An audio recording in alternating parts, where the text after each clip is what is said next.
अस्सलामुअलैकुम dear students, I hope you will be fine.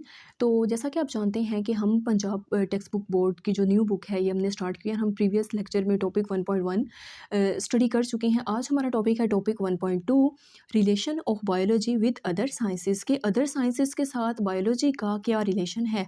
तो biology is closely linked with other natural sciences such as chemistry, physics and earth sciences। कि जो biology है वो linked करती है, closely linked करती है with other natural sciences such as chemistry, physics and earth sciences. Earth को हम जियो भी कहते हैं, geo. And these connections help us understand the processes. और ये सारे साइंसेस के साथ जितने भी कनेक्शन है बायो का, केमिस्ट्री, फिजिक्स के साथ, अर्थ साइंसेस के साथ, ये कनेक्शंस जो है ये हमारी हेल्प करता है अंडरस्टैंड लाइफ प्रोसेसेस को अंडरस्टैंड करने के लिए। इन्वायरमेंटल इंटरेक्शंस, इन्वायरमेंटल हमारा इन्वायरमेंट के साथ क्या इंटरेक्शन है, उसके अलावा जितने भी प्रोसेसेस हैं, and the complexities of living organisms, और क्या पेचीदगियाँ हैं। कॉम्प्लेक्सिटी होते हैं ना, पेचीदा, मुश्किल, ऑफ लिविंग ऑर्गेनिजम्स, जानदारों की। तो ये बेसिकली आपके पास है relation of biology with other sciences. ये आप मज़ीद आगे बायोकेमिस्ट्री, बायोटेक्नोलॉजी के साथ आप इसको देख लेंगे। तो ये आप लोगों के पास जस्ट इंट्रोडक्शन ही है, आपको इसको करने की ज़रूरत नहीं है। जब आप आगे ये सारी ब्रांचेस कर लेते हैं तो वो इसमें कवर हो जाती हैं। तो नेक्स्ट हमारे पास है बायो केमिस्ट्री। अब बायो का जो वर्ड है, अब शुरू से जब हमने स्टार्ट किया था लेक्चर तभी मैंने बताया था बायो लाइफ। हम हमेशा बायोलॉजी के अंदर लाइफ को ही स्टडी करते हैं, वट एवर वो लाइफ एनिमल्स की है, प्लांट्स की है, ह्यूमन बींग्स की है, जानदार की लाइफ होनी चाहिए। तो बायो का मतलब ही हमारे पास यहाँ पर जो होता है वो लाइफ होता है। केमिस्ट्री, केमिस्ट्री आपका सब्जेक्ट भी होता है, आप स्टडी भी करते हैं। बेसिकली हम केमिस्ट्री के अंदर किसको स्टडी करते हैं, हम केमिस्ट्री के अंदर केमिकल्स को स्टडी करते हैं, उनके केमिकल्स रिएक्शंस को स्टडी करते हैं।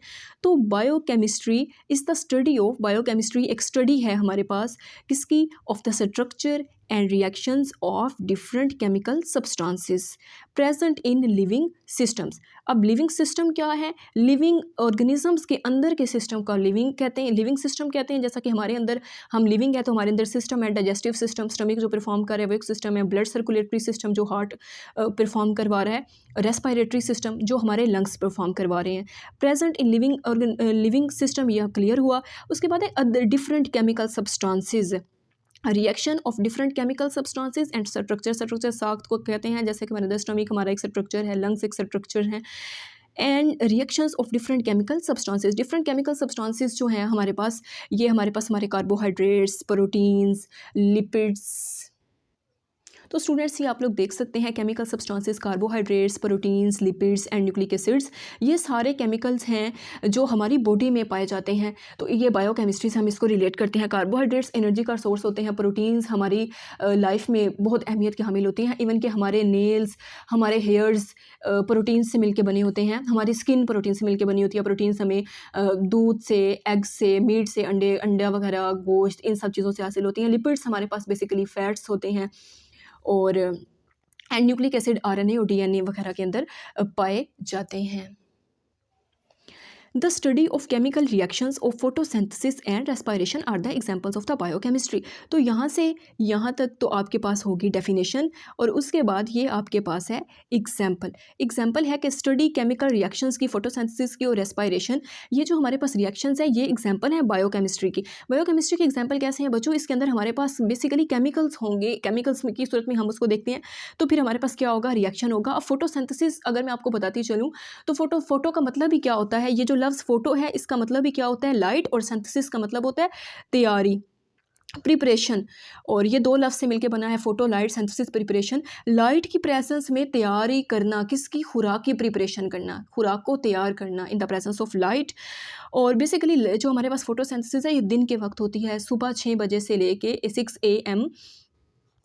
AM से लेकर हमारे पास ये होती है 6 PM तक। ठीक है, सुबह 6 से लेकर ये हमारे पास शाम 6 बजे तक होती है। और जो इसका हमारे पास बेस्ट टाइम होता है फोटोसिंथेसिस का, वो 10 बजे से लेकर दिन के जो हमारे पास 2 बजे का टाइम होता है उस तक ये बेस्ट टाइम होता है, पीक पर होती है फोटोसिंथेसिस। और फोटोसिंथेसिस और जो हमारे पास रेस्पिरेशन है, ये रिएक्शंस हैं हमारे।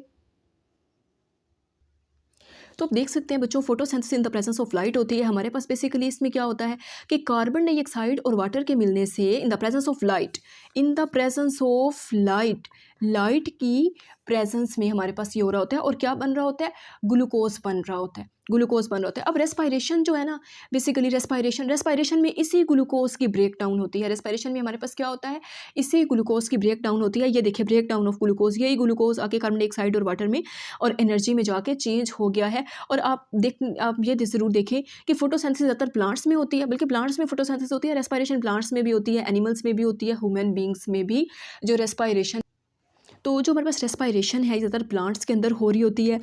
तो स्टूडेंट्स, आप लोगों ने देखा कि फोटोसिंथेसिस और रेस्पायरेशन, अब दिन के वक्त फोटोसिंथेसिस हो रही होती है, कार्बन डाइऑक्साइड जो है हमारे पास कार्बन डाइऑक्साइड और वाटर के मिलने से ग्लूकोज बन रहा होता है, और रात के टाइम क्या होता है, ग्लूकोज की ब्रेकडाउन होती है, रेस्पायरेशन।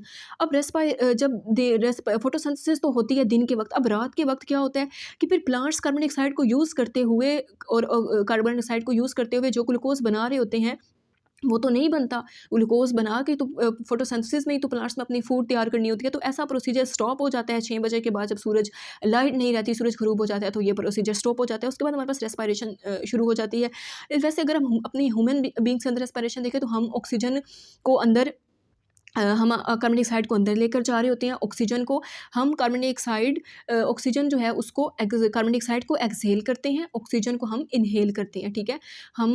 जब हम ऑक्सीजन को हम क्या करते हैं, हमें ज़रूरत होती है ऑक्सीजन की, हमारी ज़िंदगी में एक अहमियत है, ऑक्सीजन हमारे लिए बहुत इंपॉर्टेंट रोल प्ले करती है। तो हम कार्बन डाइऑक्साइड को बाहर निकाल रहे होते हैं और ऑक्सीजन को हम अंदर लेके जा रहे होते हैं स्टूडेंट्स। तो ये आपने देखना है, जैसा कि रात के वक्त लोग कहते हैं कि आपने दरख्त के पास से नहीं गुजरना, जिन होते हैं, भूत होते हैं, बट ऐसा कुछ नहीं होता। ऐसा कुछ नहीं होता, क्योंकि ऐसा हो रहा होता है कि रात के वक्त फोटोसिंथेसिस दिन में स्टॉप हो गई है, अब हमारे पास रेस्पायरेशन स्टार्ट हो गया, तो प्लांट्स बहुत ज़्यादा अमाउंट में कार्बन डाइऑक्साइड को रिलीज़ कर रहे होते हैं प्लांट्स। तो उस वजह से कार्बन डाइऑक्साइड की वजह से, कार्बन डाइऑक्साइड हमारे लिए कोई अच्छी गैस नहीं है, बल्कि हमारे नुकसानदेह गैस है। हम कार्बन डाइऑक्साइड को ही हवा में हम खुद भी निकाल रहे हैं, पौधे भी उसको रात के टाइम खुद इस्तेमाल नहीं करते, तो फिर उसको निकाल रहे होते हैं, एक्सहेल कर रहे होते हैं। तो फिर इस वजह से कहते हैं दरख्तों के पास से आपने नहीं गुजरना, असल में वजह कार्बन डाइऑक्साइड होती है। तो इस चीज़ को आपने देख लेना है यहाँ पर। तो ये आप लोगों के पास एग्जांपल है फोटोसिंथेसिस और रेस्पायरेशन के ऊपर, आपके पास डेफिनेशन। नेक्स्ट स्टूडेंट हमारे पास है बायोफिज़िक्स। बायोफिज़िक्स, अब हमारे पास हम फिज़िक्स के साथ बायो को कैसे रिलेट करते हैं, मतलब ये कि हम लाइफ को ये फिज़िक्स के साथ कैसे रिलेट करते हैं। तो आए हम इस कॉन्सेप्ट को ज़रा समझते हैं।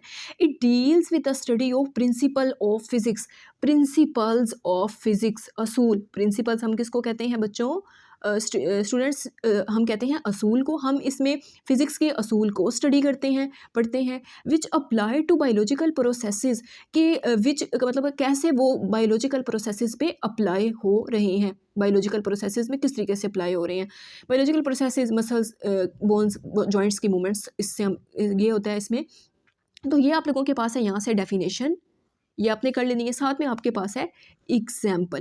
तो एग्जाम्पल में आता है कि in biophysics we study the rules of lever and motion for understanding the function of muscles, bones and joints. Lever, role of lever and motion, इसको देख लेते हैं। अब हमारे पास जो ये वाला लिवर है ना, ये वाला लिवर, इसमें और साथ में हमारे पास एक जो है हमारा ये वाला लिवर। अब आपको दोनों में डिफरेंस आना चाहिए। ये लिवर जो है बच्चों, लिवर ये एक ऑर्गन है, हमारे अंदर पाया जाता है। ये लिवर एक मशीन है। ये लिवर क्या है, एक मशीन है। ये लिवर क्या है हमारे पास, एक मशीन है, और ये लिवर ऑर्गन है। आपने स्पेलिंग में भी देखना है कि आप में यहाँ पर ये लिवर, उन्होंने इस लिवर की बात की है। तो ये लिवर एक ऑर्गन है हमारे बॉडी के अंदर, हमें हेल्दी रखता है। ये वाला हमें हेल्दी रखता है, हमारे ब्लड को क्लीन करता है। और ये एक मशीन है जो हेल्पफुल होती है मूव करने के लिए और किसी भी चीज़ को लिफ्ट करने के लिए, उठाने के लिए। और ये आप लोगों ने इसमें देख लेना है कि हमारे क्या करता है, ब्लड को क्लीन करता है। तो ये दोनों में डिफरेंस हो गया। देन अब अगर हम देखें तो आपने देखना है कि अब जैसे लिवर हमारे पास क्या है स्टूडेंट्स, ये लिवर एक मशीन है जो किसी भी चीज़ की मूवमेंट को, चाहे वो मूवमेंट हमारे पास क्या हो, हमारे पास वो मूवमेंट जो है वो अपवर्ड मूवमेंट हो, इस तरीके से हमारे पास डाउनवर्ड मूवमेंट हो, राइट हैंड मूवमेंट हो, लेफ़्ट साइड पर हो, जिस साइड पर भी वो मूवमेंट हो, हमने किसी भी चीज़ को उठाना है ऐसे ऊपर, ऐसी मूवमेंट हो, तो उसको हमने रिलेट किया है with the function of muscles, bones and joints. अब मसल्स क्या होते हैं? मसल्स हम अपने पट्ठों को कहते हैं, बोन्स हमारी हड्डियां होती हैं, जॉइंट्स हमारे जोड़ होते हैं। अब बोन्स और जॉइंट्स और मसल्स का एक रिलेशन है आपके पास। पहले तो हम इसको ज़रा लीवर से रिलेट करते हैं। अब लीवर एक मशीन है जो किसी भी चीज़ को ऐसे मूवमेंट में उठाने में हेल्पफुल होती है। इसी तरह हमारे मसल्स, हमारी बोन्स, हमारे जॉइंट्स भी तो यही फंक्शन परफॉर्म कर रहे हैं ना। हमारी बोन्स क्या करती हैं? हमारी अब मेरे हैंड के अंदर, जैसे कि हमारे हैंड के अंदर 27 बोन्स होती हैं टोटल, हमारी बॉडी में 206 बोन्स होती हैं। लेकिन जो छोटा चाइल्ड होता है, बच्चा होता है, न्यू बॉर्न बेबी से होते हैं, उनके अंदर हमारे पास 300 बोन्स होती हैं, लेकिन एडल्ट तक वो 206 बोन्स रह जाती हैं। तो अगर हम बात करें बोन्स की, तो अब हाथ की भी तो हड्डियाँ होती हैं, हमारी पूरी बॉडी में बोन्स होती हैं। और बोन्स ऐसे अटैच नहीं होती, बोन्स ही तो अटैच होती हैं जॉइंट्स के साथ। जॉइंट्स क्या है बच्चों? जॉइंट्स हमारे जोड़ हैं, हर जोड़ होते हैं। अब ये फिंगर इस जोड़ से यहाँ अटैच है, फिर ये पूरा हाथ आगे जोड़ के साथ बाजू से अटैच है। तो ये अटैचमेंट होती है बोन्स की जॉइंट्स के साथ, और फिर ही तो मसल्स बनते हैं। अगर हम अपने शोल्डर की बात करें, कंधे की बात करें, तो कंधा जो हमारा एल्बो तक जुड़ा हुआ है, उसमें भी तो मसल्स हैं, उसमें भी तो मसल्स हैं। अगर मैं अपनी एल्बो की बात करूं, तो वो जो हमारी ये व्रिस्ट तक या मेरे हैंड तक अटैच हुई हुई है, तो इसमें भी तो मसल्स हैं। अगर हम अपनी लेग की बात करें, तो मेरा जो नी है, जो मेरा घुटना है, वो फुट तक, एंकल तक अटैच हुआ है, तो उसमें भी तो मसल्स हैं। बोन्स की अटैचमेंट जॉइंट ने कराई है, लेकिन with the help of muscles. अब हमारा कोई भी बोन है, मैं अपनी आर्म की एग्जांपल ले लेती हूँ, तो मैं इसको मूव कर सकती हूँ, बिल्कुल मूव कर सकती हूँ। मैं चाहूँ तो इसको right word, downward, upward, leftward, किसी भी साइड पे मूव कर सकती हूँ। मैं अपनी बाजू को उठा सकती हूँ। तो इसको इस लीवर मशीन से इसलिए यहाँ पर रिलेट किया गया है। नेक्स्ट हमारे पास है कंप्यूटेशनल बायोलॉजी। कंप्यूटेशनल में हम बेसिकली कंप्यूटर्स और मैथ्स वगैरह को देखते हैं। ये लफ्ज़ जो कंप्यूटेशनल है, ये बेसिकली हमारे पास किस से आया है? ये लफ्ज़ हमारे पास बेसिकली कंप्यूटर से आया है। तो इन कंप्यूटेशनल बायोलॉजी के अंदर scientist use mathematical models, scientist इसके अंदर मैथमेटिकल मॉडल्स को देखते हैं, एल्गोरिथम को देखते हैं। अब एल्गोरिथम हमारे पास क्या है कि जब भी हमने किसी भी चीज़ का पता लगाना हो, हम इनपुट दें, हमें बदले में आउटपुट मिले, तो उसको हम एल्गोरिथम कहते हैं। एंड कंप्यूटर सिमुलेशंस, अब सिमुलेशंस हमारे पास होते हैं।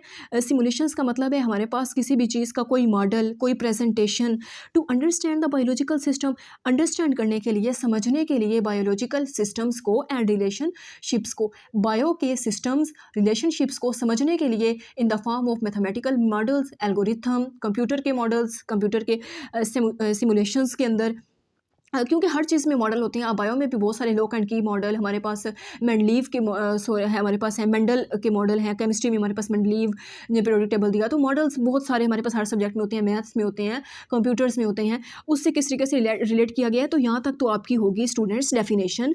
नेक्स्ट हमारे पास यहाँ से है एग्जाम्पल। एग्जाम्पल ये है कि it involves analysing biological data. हमने, हमारे पास कोई भी बायोलॉजिकल डाटा है, हमने उसको किस तरीके से एनालाइज करना है, like this, such as sequence of amino acids in the protein. हमने अगर अपने प्रोटीन के अंदर अमाइनो एसिड के सीक्वेंस का पता चलाना है। अब प्रोटीन, अमाइनो एसिड का क्या रिलेशन है? बेसिकली जो प्रोटीन है, जो बेसिकली हमारे पास प्रोटीन है, वो किस से मिलकर बनी होती है? वो हमारे पास अमाइनो एसिड से मिलकर बनती है। अमाइनो एसिड के मिलने से प्रोटीन बनती है। और 150 से 100, 500 से 1000 प्लस तक हमारे पास अमाइनो एसिड्स की सीक्वेंस वेरी करती है। इसकी अमाइनो एसिड्स जो हमारे पास होते हैं उनकी अमाउंट। और ये प्रोटीन के बारे में आपको बता चुकी हूँ प्रीवियस टॉपिक में। इसी के सब टॉपिक में, सब फील्ड में, सब इसकी जो है हमारे पास है अदर साइंस के साथ जब हमने रिलेट किया था, बायोकेमिस्ट्री में तो बता चुकी थी। नेक्स्ट हमारे पास स्टूडेंट्स है बायोजियोग्राफी। बायो का मतलब होता है लाइफ, जियो का मतलब होता है अर्थ, जिसमें हम अर्थ को स्टडी करते हैं। ठीक है, बायो का मैं नहीं लिख रही क्योंकि आप आई होप सो जानते हैं स्टूडेंट्स। तो biogeography deals with the study of distribution of living organisms in different geographical regions of the world. हम बेसिकली डिस्ट्रीब्यूशन को देखते हैं। डिस्ट्रीब्यूशन हमारे पास तकसीम होती है किसकी? लिविंग ऑर्गेनिजम्स की। किस में? डिफरेंट जियोग्राफिकल रीजन्स में। जियोग्राफिकल रीजन्स क्या होते हैं? जियो का मतलब होता है अर्थ, ऑफ द वर्ल्ड ज़मीन, दुनिया की, वर्ल्ड है ना पूरी दुनिया, उसमें जो मुख्तलिफ हमारे पास ज़मीन के रीजन्स हैं, उसमें डिफरेंट लिविंग ऑर्गेनिजम्स की डिस्ट्रीब्यूशन को हम लोग यहाँ पर स्टडी कर रहे होते हैं।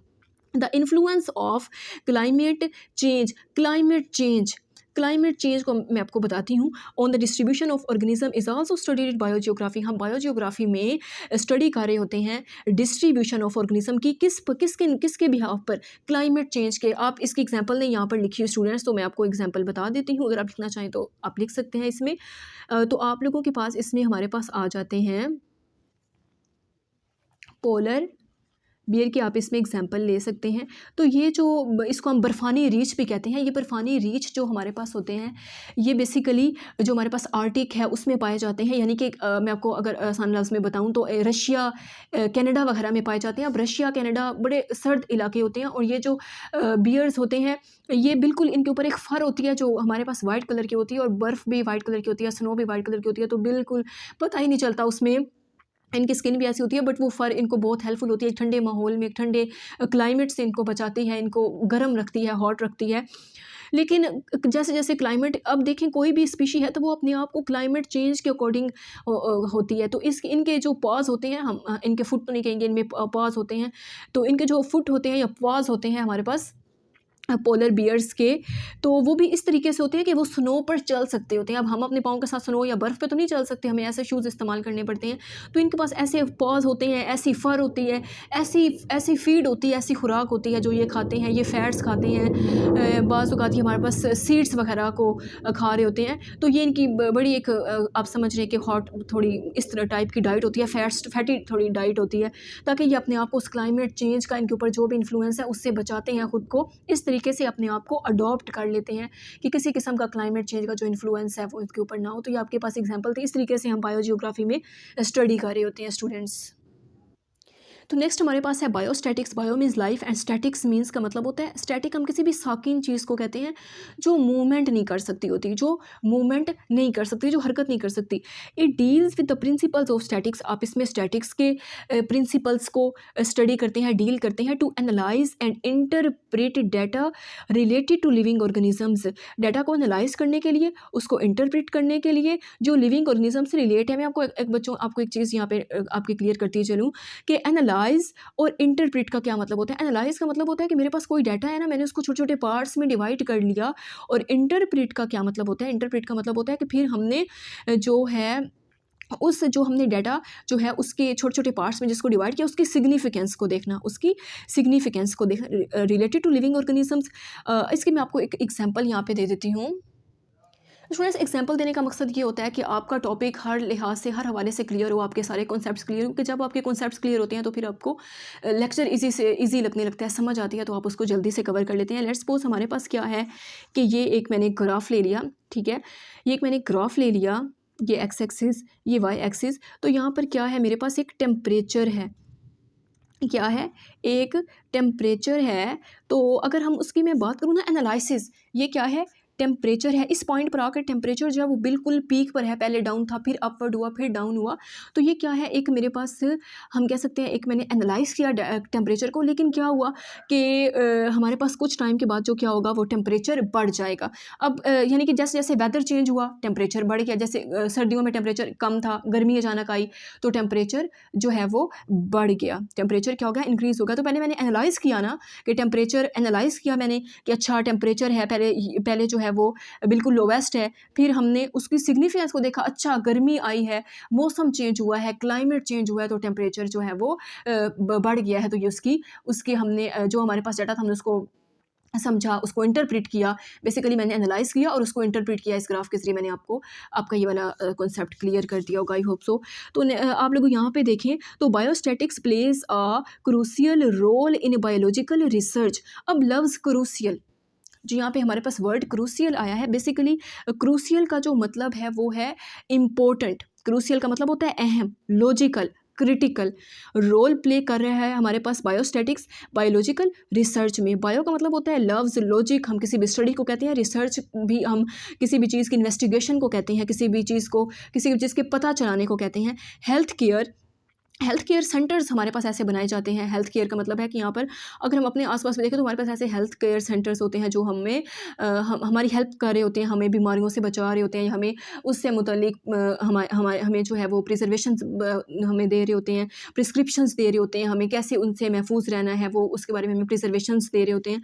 एंड पब्लिक हेल्थ, अब पब्लिक हेल्थ से यहाँ पर पब्लिक हेल्थ का मतलब ये है हमारे पास स्टूडेंट्स कि अवाम पॉपुलेशन को किस तरीके से आपने हेल्दी लाइफ देनी है, उनको किस तरीके से डिजीज़ से बचाना है और किस तरीके से उनको आपने बताना है कि वो डिजीज़ से अवॉइड करें। उसके बाद जो हमारे पास नेक्स्ट हमारा टॉपिक है बायोटेक्नोलॉजी। बायो का मतलब होता है लाइफ, टेक्नोलॉजी का मतलब होता है ऐसी टेक्नोलॉजी को इस्तेमाल करना। यानी कि हम इसमें क्या करते हैं, मैं आपको अपने सिंपल वर्ड्स में बताऊं बच्चों। बायोटेक्नोलॉजी के अंदर, तो बायोटेक्नोलॉजी के अंदर हम लिविंग ऑर्गेनिज्म को ही इस्तेमाल करके ऐसी मेडिसिन को बना रहे होते हैं। तो इसको देख लेते हैं। It deals with the use of living organism, वही बात कि हम लिविंग ऑर्गेनिज्म को, जानदारों को इस्तेमाल करते हैं। कौन से जानदार वो भी बता देती हूँ आपको। बैक्टीरिया, ऐसे जानदारों को हम यूज़ करके और उसी से हम आगे कंपोनेंट्स, ऐसे कंपोनेंट्स बना रहे होते हैं टू डिवेलप बेनिफिशियल प्रोडक्ट्स। हम ऑर्गेनिजम्स को ही इस्तेमाल करते हुए बेनिफिशियल, यानी कि जो हमारे लिए नहायत ही अच्छी होती हैं, बेनिफिशियल होती हैं हमारे लिए, ऐसी प्रोडक्ट्स को हम डिवेलप कर रहे होते हैं। और प्रोसेस फॉर वेरियस फील्ड्स, और बहुत सारी मुख्तलिफ फील्ड्स के अंदर आपके पास एग्रीकल्चर आ जाता है। हमारे पास हमारी बहुत सारी फील्ड्स हैं, लेकिन मैं आपको बताती हूँ एग्रीकल्चर है, हमारे पास एनवायरमेंटल मैनेजमेंट है, एग्रीकल्चर वगैरह। तो अगर हम देखें तो हम इसमें लिविंग ऑर्गेनिज्म को इस्तेमाल करते हैं और फिर उन्हीं के इस्तेमाल से हम अपने लिए अहम, बेनिफिशियल, अपने लिए ही अच्छी जो है हमारे पास कोई वैक्सीन है, कोई इंसुलिन है, हम उसको वैक्सीन ही, हमारे पास इंसुलिन ही एक वैक्सीन है, वो तैयार कर रहे होते हैं। जैसा कि बैक्टीरिया को इस्तेमाल करके हम इंसुलिन प्रिपेयर कर रहे होते हैं। इन वेरियस फील्ड्स, मुख्तलिफ फील्ड्स में, वेरियस फील्ड्स में, इंक्लूडिंग हेल्थ केयर में आपको यहाँ पर भी बता चुकी हूँ कि हेल्थ केयर हमारे पास ऐसे सेंटर्स होते हैं जो पॉपुलेशन को बचा रहे होते हैं बीमारियों से, डिजीज़ से। एग्रीकल्चर में किस तरीके से कि एग्रीकल्चर में हमारे पास रोज़ बहुत सारी, अब तो बहुत सी नई खाद आ चुकी हैं, फर्टिलाइज़र्स आ चुकी हैं। किस तरीके से हमने अपनी एग्रीकल्चर को अच्छा करना है अपने। तो देखिए, आपको बताऊँ मैं एक बात कि किसी भी मुल्क की इकॉनमी का इन्हिसार जो है वो उस मुल्क की एग्रीकल्चर होता है। जितनी एग्रीकल्चर अच्छी होती है उतनी हमारा मुल्क डेवलप जल्दी ऊपर जा रहा होता है, उसकी अच्छी हो रही होती है प्रोग्रेस, डेवलपमेंट अच्छी हो रही होती है। तो एग्रीकल्चर में हमारे पास अच्छी से अच्छी खाद बनाने में, इस तरीके से हमारे पास बायोटेक्नोलॉजी में हम जानदारों को मज़ीद अच्छा करके उनकी पैदावार को बढ़ा रहे हैं। जैसे हम गोश्त, अंडे की पैदावार को हमने बढ़ा लिया है। एंड इन्वायरमेंटल मैनेजमेंट, और इन्वायरमेंटल मैनेजमेंट में भी बहुत इंपॉर्टेंट, जैसे कि हम कहते हैं कि हम कूड़ा क्रिकेट इन चीज़ों को भी इनकी रिसाइकलिंग करें, इनको मज़ीद हम अपनी इन्वायरमेंट को बचाएं इन चीज़ों की आलूदगी से। इनको भी हम किसी न किसी तरीके से किसी ज़रूरत में ले आएँ, हम इनसे गैस बनाएं या कुछ इस तरह करें। तो बायोलॉजिकल हम कह सकते हैं इन्वायरमेंटल मैनेजमेंट में। फॉर एग्जांपल हम यहाँ पर इसकी, यहाँ तक तो आपने इसकी डेफिनेशन थोड़ी सी कर लेनी है। उसके बाद एग्जाम्पल में आपने देखना है कि बायोटेक्नोलॉजिस्ट, जितने भी बायोटेक्नोलॉजिस्ट हैं, वो यूज़ करते हैं, इस्तेमाल करते हैं बैक्टीरिया को for the production of insulin to treat diabetes और डायबिटिक पेशेंट्स। ये मैं बता चुकी हूँ कि बैक्टीरिया से क्या बनता है, बैक्टीरिया से ही इंसुलिन बनाई जाती है। और इंसुलिन आप जानते होंगे, जितने भी आपको शुगर के पेशेंट नज़र आते होंगे, वो क्या होता है कि इंसुलिन जो होती है उसको लगा रहे होते हैं, इंसुलिन को शुगर को मेनटेन रखने के लिए, शुगर की लेवल को मेनटेन रखने के लिए। तो इस तरह डायबिटीज़ के जो पेशेंट्स होते हैं। स्टूडेंट, साथ में ये एक बॉक्स दिया हुआ है, ये आपने जस्ट इसको देख लेना है, इसको याद करने की ज़रूरत नहीं है। ये वही चीज़ें हैं जो हम यहाँ पढ़ चुके हैं। इसको एक टेबल की फॉर्म में आपके सामने के लिए उसको एक फ्लो चार्ट हम कह सकते हैं, डायग्राम की सूरत में बता दें। जैसा कि केमिस्ट्री की, बायोकेमिस्ट्री को हम जब बायो में स्टडी करते हैं तो हम उसको बायोकेमिस्ट्री कहते हैं। फिजिक्स को जब हम बायो में स्टडी करते हैं तो हम उसको बायोफिजिक्स कहते हैं। जियोग्राफी को जब हम बायो में स्टडी करते हैं हम उसको बायोजियोग्राफी कहते हैं। जब हम स्टैटिक्स को स्टडी करते हैं हम उसको बायोस्टैटिक्स कहते हैं। जब हम अदर साइंसेस को स्टडी करते हैं बायोटेक्नोलॉजी कहते हैं। जब हम इसके अंदर इकोनॉमिक्स को स्टडी कर रहे होते हैं तो हम इसको बायो इकोनॉमिक्स कहते हैं। जब हम मैथ और कंप्यूटर को स्टडी कर रहे होते हैं तो हम उसको जो हमारे पास है कंप्यूटेशनल बायोलॉजी कह रहे होते हैं। तो ये आपने इस दफ़ा इसको बस जस्ट आपने देख लें कि ये सारा वही है जो हम प्रीवियस कर चुके हैं। ये स्टूडेंट्स जो हमारे पास इस टॉपिक 1.2 का जो लास्ट टॉपिक है वो है बायो इकोनॉमिक्स। बायो का मतलब लाइफ, इकोनॉमिक्स जो होती है ना, इकोनॉमिक, हम कहते हैं इकोनॉमिकल, ये मुल्क बड़ा इकोनॉमिकली बड़ा अच्छा है, बड़ी इसकी इकोनॉमिक जो प्रोग्रेस है वो बड़ी अच्छी है। इकोनॉमिक्स का मतलब होता है डेवलपमेंट उस मुल्क की, डेवलपमेंट उस मुल्क की, मईशत आप कह सकते हैं। इकोनॉमिक्स मीन्स मईशत। बड़ा इंपॉर्टेंट रोल प्ले कर रही है हमारी ज़िंदगी में। मईशत भी, जितनी मईशत अच्छी होगी उतना हमारा मुल्क जो है वो दिन ब दिन तरक्की करेगा। मईशत, बायो इकोनॉमिक्स, तो it deals with the study of organism. हम इसमें भी ऑर्गेनिज्म को स्टडी करते हैं, मीन्स हम जानदारों को स्टडी करते हैं from economical point of view. जानदार को स्टडी करना है आपने, but economical point of view से उसको देखना है। इन बायो इकोनॉमिक्स के अंदर साइंटिस्ट कैलकुलेट करते हैं। कैलकुलेट का मतलब है बच्चों मैयर डप करते हैं।